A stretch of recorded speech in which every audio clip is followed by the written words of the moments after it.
What is going on, guys? Welcome back to the 303 show. Today we're going to be talking about the 2017 NBA playoffs. Let's get right into it. The number one versus the number eight in the East is going to be the Bulls and the Celtics. I think that the Celtics are going to pull this one out in six. I think that they just have a little more depth. They've been a healthier team this year, and I think that Al Horford provides enough veteran leadership. They've also got Avery Bradley, who's been on the Celtics for quite a while now, and I think that they just have a better defensive team, and I think that that's going to push them through. I think the Bulls will provide a pretty significant challenge. I think this is going to be a physical series, but I do think that the Celtics will pull this one out in six.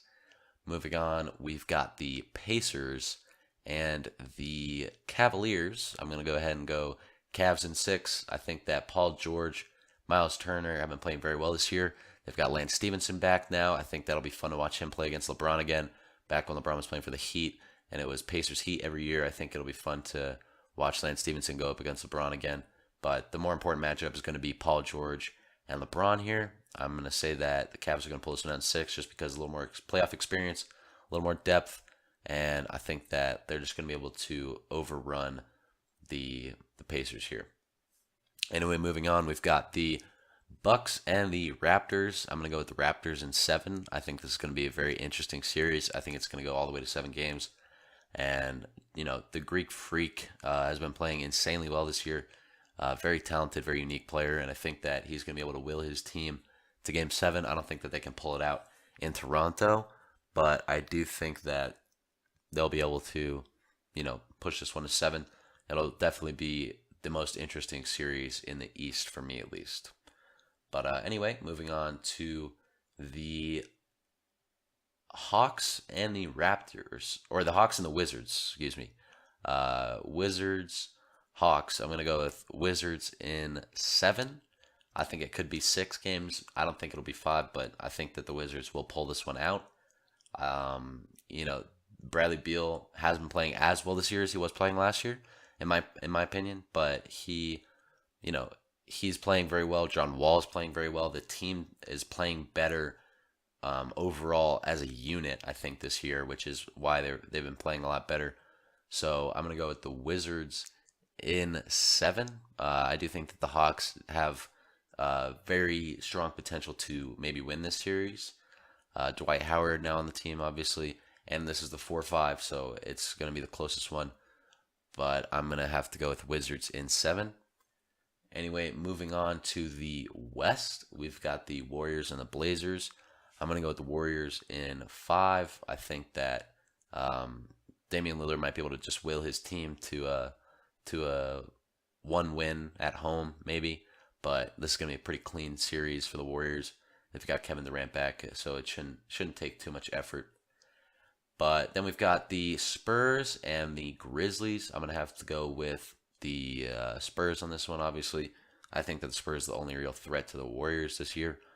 And I think that the Spurs are going to pull this one out in 4. I think it's just going to be a sweep. I don't think that the Grizzlies are going to be able to provide much against this very well-rounded San Antonio team with Pau Gasol, Marcus Aldridge, and Kawhi Leonard having an MVP caliber year. He won't get it, but he has been playing very well this year. So I think that the Spurs are going to make this clean sweep. Anyway, moving on, we've got the Rockets and the Thunder. I'm going to have to go with the Rockets in 6 on this one. I don't think that the Thunder have enough to really do this. Russell Westbrook, obviously MVP of the year, MVP this year, and they've got Victor Oladipo now. They still have Steven Adams, but I don't see much potential for them to beat James Harden and the Rockets, who have just a more experienced team in my opinion. So I'm going to go with the Rockets in 6 on this one. I do think this will be a pretty fun one to watch. The two MVPs go up against each other. But anyway, moving into the last matchup, we've got the Jazz and the Clippers. I think this will be pretty interesting. I don't really know a lot about the Jazz, and I don't think too many people do either. So, the Jazz are kind of coming out of nowhere on this one. They looked like they could have made the playoffs last year, but they ended up not making it. But they've been playing very well this year. Gordon Hayward is the only real name that people know. But they do still have Joe Johnson and Rudy Gobert. And, Rudy Gobert's been playing very well this year. And, him and the Clippers have a little bit of beef, so I think that if this goes to, maybe 7 games, that it could be, pretty funny to watch. It might be some fights towards the end of this series, but I'm going to go with the Jazz in 7. I think this is probably going to be the hardest series to call out of any of the series in either conference. So this will be a fun one to watch. But anyway, just to recap, we've got the Celtics in 6, Cavs in 6, Raptors in 7, and Wizards in 7 for the East. And then we've got Warriors in 5, Spurs sweeping the Grizzlies, and then the Rockets in 6, and the Jazz in 7. So those are my predictions. Let me know what you thought. I will be back after the end of the first round to do second round predictions. I do have my whole bracket laid out. I'll put that up on the final video when I do the finals predictions. But anyway, let me know what you thought, and like, share, subscribe, all that. And we out.